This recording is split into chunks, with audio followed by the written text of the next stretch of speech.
எத்தனை மணிக்கு போவீங்க? எத்தனை மணிக்கு போவீங்க? 8:30 தான் இங்கே கிளம்புவீங்களா? இப்போ இந்த மீன்லாம் பிடிச்சி என்ன பண்ணுவீங்க? இந்த மீன்லாம் பிடிச்சி என்ன பண்ணுவீங்க?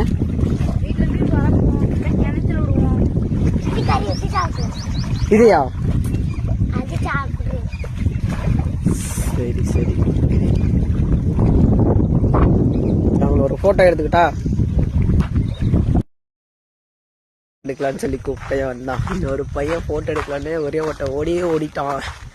ஃபோட்டோலாம் எடுக்கல அப்படின்னு சொல்லிட்டு, என்னால் ஃபோட்டோ எடுக்க வர மாட்டேன்னு சொல்லிட்டு ஓடிட்டான். ஒருத்தன் தான் இருந்தான். ஏதோ எடுத்துகிட்டு அப்படியே ஃபோட்டோ எடுத்துகிட்டு கிளம்பிட்டோம். அவ்வளோதான், குளிச்சுட்டு கிளம்பியாச்சு. இன்னும் போயிட்டு சாப்பிட்டு ஒரு 10 கிலோமீட்டர் நடந்துட்டு அப்புறமா சாப்பிடுவோம். 10 கிலோமீட்டர் நடந்த அப்புறம் சாப்பிட்டு அப்படியே கொஞ்சம் கொஞ்சமாக நடந்து இன்றைக்கான டாஸ்க்கை கம்ப்ளீட் பண்ணுவோம். ஒரு 30 கிலோமீட்டர்